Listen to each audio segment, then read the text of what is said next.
Hello, and thank you for joining us on ERi-TV. This is English news broadcast at exactly 10:30 p.m. with me, Salim Brhane. First, the top stars. 13 patients diagnosed positive for COVID-19 today. Commendable participation in voluntary blood donation aimed at augmenting blood reserve. Gazprom says it has suspended gas supplies to Latvia. Protest against Guinea's military government in the capital city.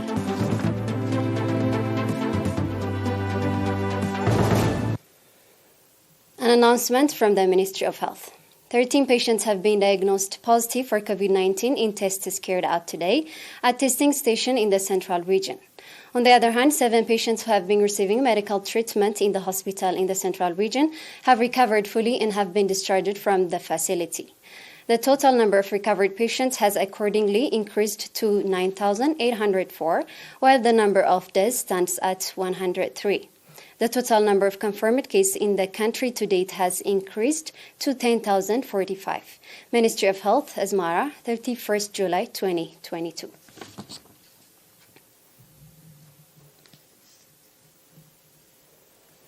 Owing to the commendable participation in voluntary blood donation aimed at augmenting blood reserve of the National Blood Transfusion Center, 6,800 units of blood have been collected in the central region in the last 6 months.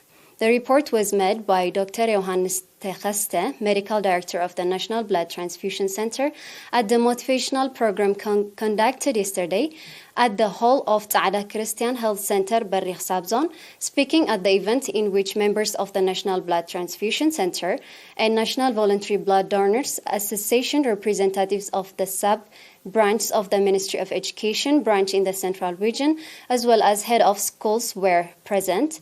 Dr. Johannes stated that 12,000 units of blood was planned to be collected this year and that so far 57% has been successfully collected.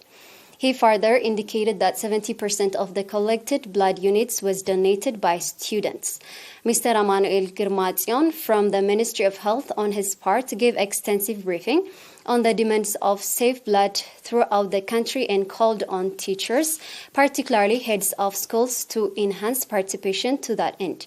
Mrs. Alan Berhe, chairperson of the National Voluntary Blood Donation Association, on her part stated that as a result of growing awareness of the public, commendable achievement is being registered in the country, blood donation initiatives being undertaken by students and teachers of the central region. At the event, 22 schools were awarded certificates of recognition for their commendable participation.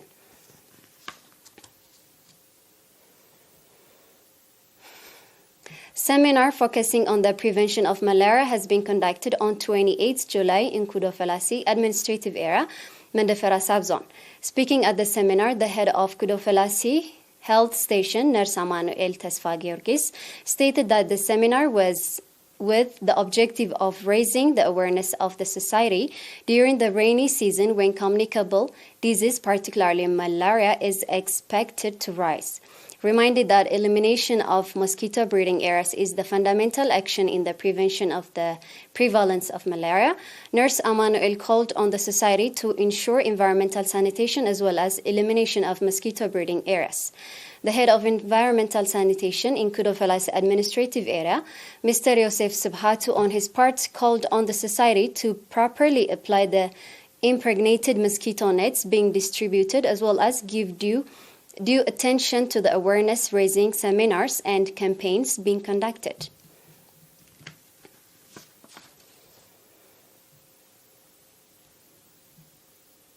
You are watching ERi-TV. Stay tuned for international news following a short break.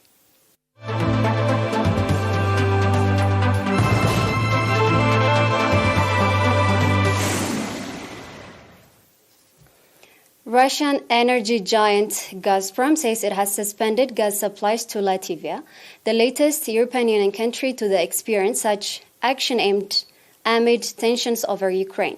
Gazprom accused Latvia of violating conditions of purchase but gave no details of that alleged violation. Latvia relies on neighboring Russia for natural gas imports, but gas forms only 26% of its energy consumption. Meanwhile, Ukraine says it killed 170 Russian troops in the past 24 hours and hit arms dump in the Kherson area.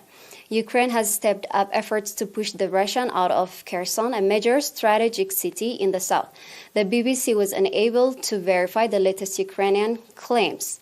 The UK Ministry of Defense says Russian forces have probably established two pontoon bridges and ferry system to enable them to resupply Kherson after Ukrainian rockets damaged key bridges over the Dnipro River in recent days.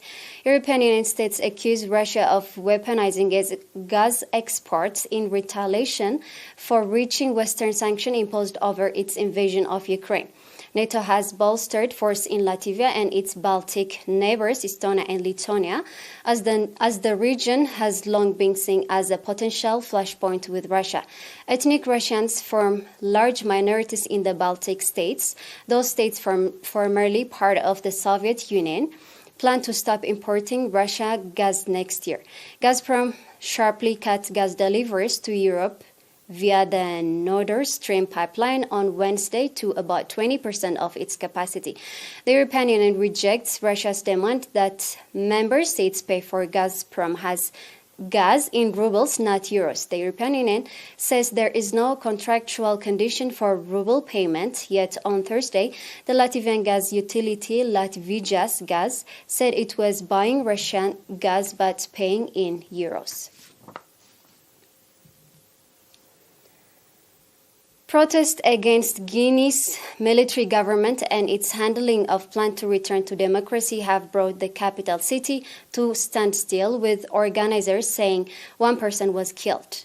The National Front for the Defense of the Constitution, FNDC, said one person died after being hit by a bullet in the Konarki suburb of Hamdalai, and that several others had been injured during the protests on Thursday. The FNDC is an influential political coalition that called for the demonstration last week to condemn the military's unilateral management of a return to civilian rules after it seized power in 2021. The former ruling Rally for the Guinean People and the National Alliance for Change and Democracy, another coalition of parties and associations, also called on their supporters to join the demonstration. Authorities had previously banned the rally and have not confirmed the death. The public prosecutor on Thursday ordered immediate legal action against the organizers. It is said that the FNDC has accused the military leaders of systematically refusing to establish a credible dialogue to define the terms of the transition. And now let's see the reminder of the top stories.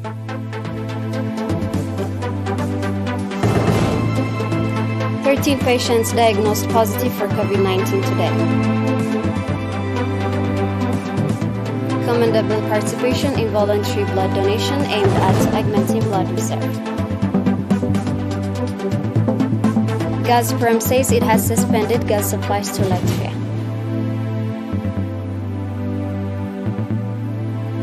Protest against Guinea's military government in the capital city.